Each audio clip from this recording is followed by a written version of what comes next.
ہمارے ملک کے کیا حالات چل رہے ہیں اس وقت, بزنس کمیونٹی کہاں پر ہے. شہباز علی ملک صاحب سے یہ جاننے کی کوشش کریں گے. شہباز بھائی, اس وقت اکانومی کی ہمارے یہاں پر کیا صورتحال ہے؟ اب سے میں 2 مہینے 3 مہینے 4 مہینے پہلے چلے جاؤں تو دیوالیہ ہو رہا ہے ملک, عجیب عجیب قسم کی خبریں آ رہی تھیں. اب کہیں نہ کہیں ایک اسٹیبلٹی دکھائی دیتی ہے, تھوڑی سی ہمیں ایٹ لیسٹ وہ خبریں نہیں آ رہی ہیں جی چینی اتنی بڑھ گئی تو یہ ہو گیا, تو بجلی کے نرخ اس وقت ذرا زیادہ میرے خیال پورٹرے ہو رہا تھا جو شاید اس وقت نہیں ہو رہا. ایگزیکٹلی ہم کیا صحیح ڈائریکشن میں ہیں جو اگر یہ تھوڑی سی بہتری ہوئی ہے, اور آنے والے انتخابات کو مد نظر رکھتے ہوئے آپ ایز اے ملک کے ٹاپ لیڈنگ بزنس مین کیا ایکسپیکٹ کر رہے ہیں؟ جی, آئی ایم ویری آپٹیمسٹک کہ اللہ کرے گا انشاءاللہ یہ ملک جس تکالیف میں رہا ہے انشاءاللہ وقت ایسا آئے گا کہ ہم ساری تکلیفوں سے نکل جائیں گے. دیکھیں, یہ فرسٹ ٹائم ایسا ہوا کہ ہم ڈالر کی باتیں کرنا شروع کی ہم نے, اور وہ اس لیے باتیں کرنا شروع کی کہ ڈالر جو ہے وہ ہمارے پاس سے شارٹ ہو گیا, اور لوگ ہمارے جتنی بھی ایل سیز تھی وہ نہیں کھل رہی تھی, بزنس مین جو ہے وہ را مٹیریل امپورٹ نہیں کر پا رہا تھا, اور اس کی وجہ سے بہت جو ہے وہ پھر ایکسپورٹس میں بھی کمی آئی, کیونکہ جتنا بھی آپ ایکسپورٹ کرتے ہیں اس کا 20-30% جو ہے وہ امپورٹ آپ کو کرنا ہی پڑتا ہے را مٹیریل, اینڈ دین آپ اس کو ویلیو ایڈ کرتے ہیں, اور $1 کی پروڈکٹ کو جو ہے وہ $5 $10 کی کنورٹ کر کے آپ ری ایکسپورٹ کرتے ہیں. تو ڈیفینیٹلی ان ساری چیزوں کے لیے جو ہے وہ یہ ڈالر کی بھی ضرورت ہوتی ہے, اور ایک دوسرے کو سپورٹ کرنے کی بھی ضرورت ہے. تو میں یہ سمجھتا ہوں کہ ہمیشہ انسان کو پازیٹیو سوچ کے ساتھ جو ہے وہ چلنا چاہیے. ٹھیک ہے, اس میں بھی کوئی شک نہیں ہے کہ ہمارے ملک میں بیڈ گورننس کی وجہ سے اور جو ہے وہ مس مینجمنٹ کی وجہ سے بہت پیسہ ضائع ہوتا ہے, جیسے آپ نے تھوڑی دیر پہلے بھی ذکر کیا تھا کہ جی اپنا پی آئی اے اور سرکاری بھرتیاں کیے جاؤ جی 200-300 بلین سے اوپر, بلکہ میرے خیال ہے 400 سے 500 بلین جو ہے وہ ہر سال روپیز ضائع ہوتا ہے بیکاز آف یہ ڈسکوز اور یہ جتنی بھی مس مینجمنٹ ہے اس کی وجہ سے. اگر ہم یہ مس مینج کو تھوڑا سا مینج کر لیں, اور کیوں گورنمنٹ چاہتی ہے کہ وہ بزنس کرنا چاہتی ہے؟ بھائی پی آئی اے ایک بزنس ہے, پوری دنیا میں کوئی گورنمنٹ ایسی نہیں ہے جو خود بزنس کرتی ہو, لیکن ہماری گورنمنٹس جو ہے ان کو شوق ہے بزنس کرنے کا, اور ہم نے سب نے دیکھا کہ جب بھی یہ شوق انہوں نے پورا کیا اس وقت نقصان ہی کیا, اور کیونکہ کانسنٹریشن جو ہے نا وہ ایک بزنس مین کی اپنے بزنس پہ ہوتی ہے. گورنمنٹ کے پاس اور بھی مسائل بہت ہیں نا, ڈومیسٹکلی ہے, انٹرنیشنل ہے, آپ کو بہت ساری جگہوں پر جو ہے وہ آپ کو پریزنٹ ہونا پڑتا ہے. ایک پرائم منسٹر کی رسپانسبلٹی بہت زیادہ ہوتی ہے, ایک منسٹر جو ہے وہ ایک چیز کو نہیں لے کے چل رہا ہوتا, 10,000 چیزیں جو ہے اس کے گرد گھوم رہی ہوتی.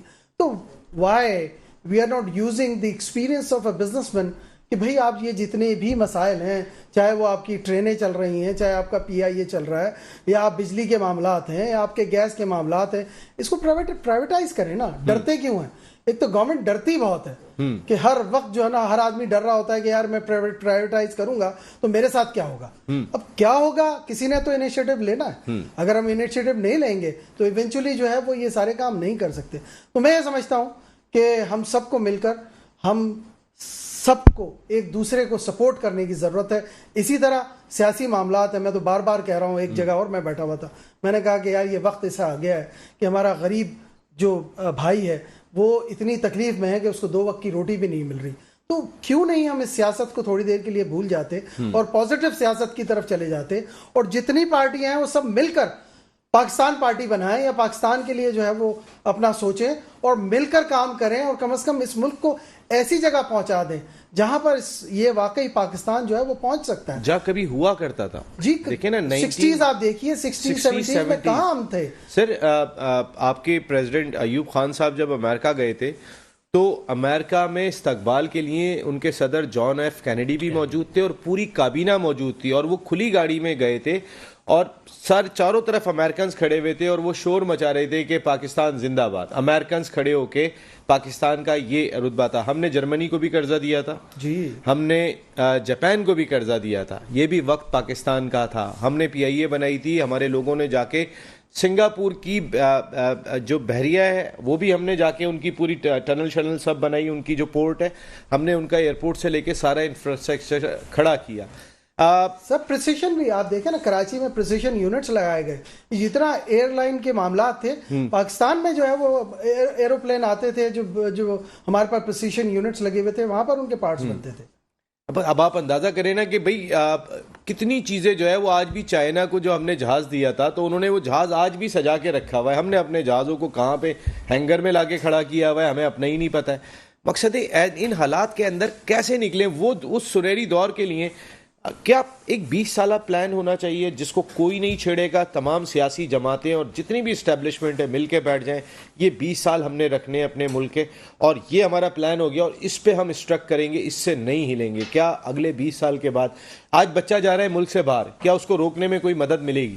سر نسیم بھائی بہت امپورٹنٹ کوشچن کیا آپ نے. بات یہ ہے کہ دنیا میں جب بھی آپ زندگی کا کوئی بھی آپ اٹھا لیجئے سیگمنٹ, آپ ہمیشہ جو ہے وہ پلاننگ کرتے ہیں کہ آج مجھے کیا کرنا ہے, مجھے جو ہے وہ آنے والے کل کیا کرنا ہے اور آنے والے سال کیا کرنا ہے اور اگلے 10 سال کیا کرنا ہے. آج جو مجھے کرنا ہے وہ یہ کرنا ہے کہ اس وقت جتنی بھی آپ کی جو ہے وہ اپنا پرائیویٹائز چیزیں کر سکتے ہیں آپ, وہ تو آج کر سکتے ہیں نا, آپ کو کون روکنے والا ہے. اب اس سے پیسہ بھی ملے گا آپ کو اور یہ بزنسز بھی ریوائیو ہو جائیں گے اور اس سے امپلائمنٹ بھی جنریٹ ہوگی, تو اس میں آپ کو مسائل تو کوئی بھی نہیں. اسی طرح آپ سوچیں کہ پاکستان کی ایکسپورٹس کے لیے ہمیں کیا کرنا ہے تاکہ ہمیں ڈالر ملے, اور پاکستان کے جو بزنسز کارخانے بند ہو رہے ہیں اور جو یوٹیلیٹیز کے مسائل ہیں ان یوٹیلیٹیز کے مسائل کی طرف فوکس کریں. آپ نے جو این ایس ایم پرسوں لانچ کیا, کمال کی آپ کی پروڈکٹ ہے وہ کھادی, اور اس پہ جس طریقے سے آپ کے صاحبزادے نے جو ماشاءاللہ کام کیا ہوا این ایس ایم, آپ کو بہت بہت مبارک ہو. یہ آپ کی نئی پروڈکٹ ماشاءاللہ اس ملک کے لیے آپ بہت ہی کام کر رہے ہیں. اس وقت جو آپ نے بات کی کہ کارخانے بند ہو رہے ہیں, تو ایسی کیا چیز ہے شہباز علی ملک میں کہ وہ کام کو آگے بڑھا رہے ہیں اور بہت سارے کارخانے بند ہو رہے ہیں, وہ کہاں پہ لیک کر رہے ہیں, ان کا بھی کھڑا ہونا بہت ضروری ہے؟ سر میں تو یہ کہتا ہوں کہ ہم نے کوئی 7 کے قریب فیکٹریز انڈسٹریز جو ہے وہ جو بند تھیں 10 سال کوئی 20 سال بند تھی. دادا بھائی بھی آپ نے لے لی ماشاءاللہ, ہم نے لی وہ کارخانے ہم نے خریدے اور ہم نے کیا کیا, ہم نے صرف ایک نیک نیتی سے ایک کام کیا کہ اس کی مینجمنٹ کی, وہ کھڑے ہو گئے اور آج بھی چل رہے ہیں. گورنمنٹ آف پاکستان کو بلینز آف روپیز اپنا ٹیکس بھی دے رہے ہیں, ہزاروں لوگ ہزاروں خاندان اس کے ساتھ کنیکٹ بھی ہو گئے. تو ہم نے تو کوئی ایسا کام نہیں کیا, بس ایک نیک نیتی اور مینجمنٹ کی, اس سے چیزیں چل پڑی. یہی ہم سب مل کر اگر کریں تو سب کچھ ہو سکتا ہے. سر نیک نیتی اور مینجمنٹ. شہباز علی ملک بھائی, managing director popular group of industries, ایک بہت بڑا نام ہے, اور اگر یہ بہت ساری چیزیں ایسی کہہ کر گئیں جو ہم نے اسپورٹس کے شو میں بھی شامل کی, مقصد ایک ہی ہے, یہ کھیل تو بات کی بات ہے, ملک چلے گا تو کھیل چلے گا. پہلے ملک کا پہیہ چلنا بہت ضروری ہے, باقی پہیے پھر آٹومیٹیکلی چلنا شروع ہو جائیں گے. اس طرح کے لوگوں کی قدر ہونی چاہیے ہمارے ملک کے اندر, اور خاص طور پہ ایسے سیکٹرز کے اندر ان کی خدمات لینی چاہیے کہ جو آپ کا جہاں آپ کو لوپ ہولز دکھائی دے رہے ہیں ان کو بہتر کیسے کیا جا سکتا ہے. شہباز علی ملک بھائی بہت بہت شکریہ آپ کی آمد کا. Thank you very much. آپ تشریف لائے ہمارے شو میں, آپ آل آؤٹ کے مہمان بنے.